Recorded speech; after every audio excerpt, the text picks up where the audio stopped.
हम भी अपने अधिकार के लिए संघर्ष कर सकते हैं। हम मात्र भजन करने वाले भजनीय नहीं है। तो मैं उनका स्मरण करूंगी कि लो नमस्कार भूगोलों के, अभिनंदन लो आकाशों के, लो 7 सागरों के प्रणाम, पदबंदन लो आकाशों के, तुमने ही पूरी अयोध्या की खोई गरिमा लौटाई है, और समर बांकुरे राघव के, तुमको 100 बार बधाई है। इनके भाग्य में होगा वो इस ऐतिहासिक क्षणों का साक्षी बनेगा, क्योंकि भगवान हमें चुन लें ये तो बहुत बड़ी बात है। हम भगवान को चुने ये बड़ी साधारण बात है।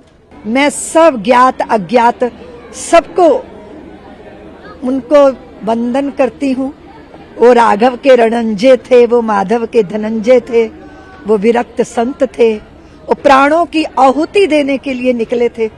उन सब की कारण आज 22 जनवरी का दिन हम सबको देखने को प्राप्त होगा। मनु जी के नाम पे इस देश में बहुत राजनीति हुई है। अब सारा भारत जान गया है। ये अनर्गल प्रलाप करके लगातार भारतीयों को आजादी के बाद और पहले से ही अपने पुरखों की परंपरा से काटने का षड्यंत्र चला। हम किसी भी वृक्ष की अमर मेल नहीं है। हम तो स्वयं एक बड़ा विशाल वट वृक्ष है, जिसमें सौमनस्यता है, सौहार्द है, प्रेम है, स्नेह है। चींटी से लेके ब्रह्मा तक में एक ही ब्रह्म सत्ता का दर्शन करने वाली विदा है। सत्य यही है जो सम्मुख है, और उसके पक्षधर बनोगे तो धन्य हो जाओगे, और उसका विरोध करोगे तो बिखर जाओगे। भगवान को, परमात्मा को धन्यवाद दूंगी, और 500 साल का संघर्ष जिन पुरखों ने किया उनका पुण्य स्मरण करूंगी। कार सेवकों के बलिदान ने, कार्यकर्ताओं के संघर्ष ने, संतों के आशीर्वाद ने, और सबसे बड़ी बात है इस आंदोलन के प्रति प्रतिबद्धता की निरंतरता ने, और फिर इस देश के अंदर राजनीतिक अनुकूल वातावरण बनने की वजह से हम आज अपने सपने को साकार होता देख रहे हैं। मैं सब ज्ञात अज्ञात सबको उनको वंदन करती हूँ। वो राघव के रणंजय थे, वो माधव के धनंजय थे, वो विरक्त संत थे, वो प्राणों की आहुति देने के लिए निकले थे। उन सब की कारण आज 22 जनवरी का दिन हम सबको देखने को प्राप्त होगा।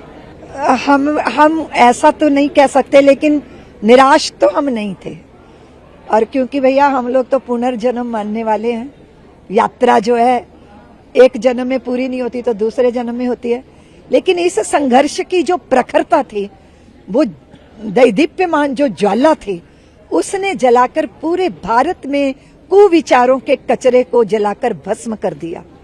और वो ज्वाला ऐसी तेजस्वी बना गई भारतीयों को कि हम भी अपने अधिकार के लिए संघर्ष कर सकते हैं। हम मात्र भजन करने वाले भजनीय नहीं है।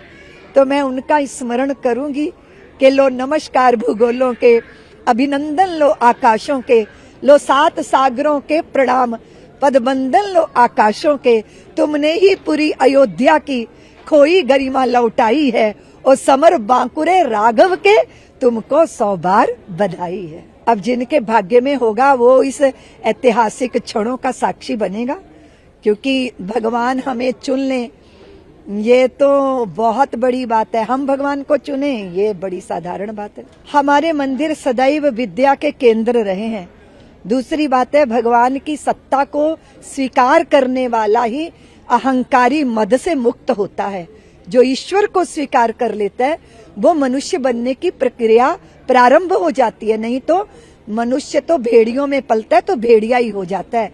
धर्म ही, संस्कृति ही, परंपरा ही, संस्कार ही हमें मनुष्य बनाते हैं, और मनुष्य बनना ही विद्या का सबसे बड़ा लक्ष्य है।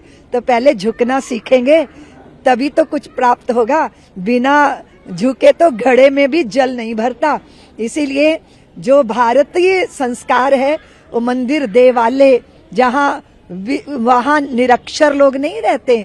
वेदों को जिन्होंने अपनी प्रज्ञा में धारण किया है, जो जिंदा रहने की शिक्षा नहीं सीखते अपितु जीने की विद्या सीखते हैं, हमारे मंदिर वो स्थल है। राजनीतिक किसी विवशता के कारण ये वक्तव्य हो तो मैं कुछ कह नहीं सकती, नहीं तो यही सच है भारत का। मनु जी के नाम पे इस देश में बहुत राजनीति हुई है, अब सारा भारत जान गया है। ये अनर्गल प्रलाप करके लगातार भारतीयों को आजादी के बाद और पहले से ही अपने पुरखों की परंपरा से काटने का षड्यंत्र चला, लेकिन अब भारतीयों ने निश्चित कर लिया है कि हम किसी भी वृक्ष की अमर मेल नहीं है, हम तो स्वयं एक बड़ा विशाल वट वृक्ष है जिसमें सौमनस्यता है, सौहार्द है, प्रेम है, स्नेह है। चींटी से लेके ब्रह्मा तक में एक ही ब्रह्म सत्ता का दर्शन करने वाली विधा है। और आप जानते हो कि नजर बदल गई तो नजारे बदल गए, किश्ती का रुख बदला तो किनारे बदल गए। इसलिए अपनी अपनी तरह लोग सोचेंगे, देखेंगे, पर मेरी माँ भारती जाग चुकी है और उसकी संतानें भी अपने प्रति और अपने भविष्य के प्रति, आने वाले युगों के प्रति सजगता की भूमिका निभाने के लिए प्रतिबद्ध हो चुकी हैं। हमारे प्रभु श्री कृष्ण ने भी मार्ग प्रशस्त कर दिया है। निश्चित रूप से हम अपने वो दिन का दर्शन करेंगे जब हमारे कृष्ण की जन्मभूमि भी जो है वो मुक्त होगी और हम सब आनंद मनाएंगे। और काशी में भी नंदी बाबा जिधर मुंह किए बैठे हैं, भोले बाबा उधर ही हैं। और ये प्रत्यक्ष है प्रमाण, और प्रत्यक्ष को प्रमाण की जरूरत नहीं होती। दूसरी बात ये है भैया, सूर्य जब उगता है ना, या तो कोई आंखें ही बंद कर ले या तो फिर कोई उल्लू की जाति का हो, उसे सूरज नहीं दिखता, नहीं तो सत्य का प्रकाश स्वयं अपने आप को प्रमाणित करता है। सत्य यही है जो सम्मुख है, और उसके पक्षधर बनोगे तो धन्य हो जाओगे और उसका विरोध करोगे तो बिखर जाओगे।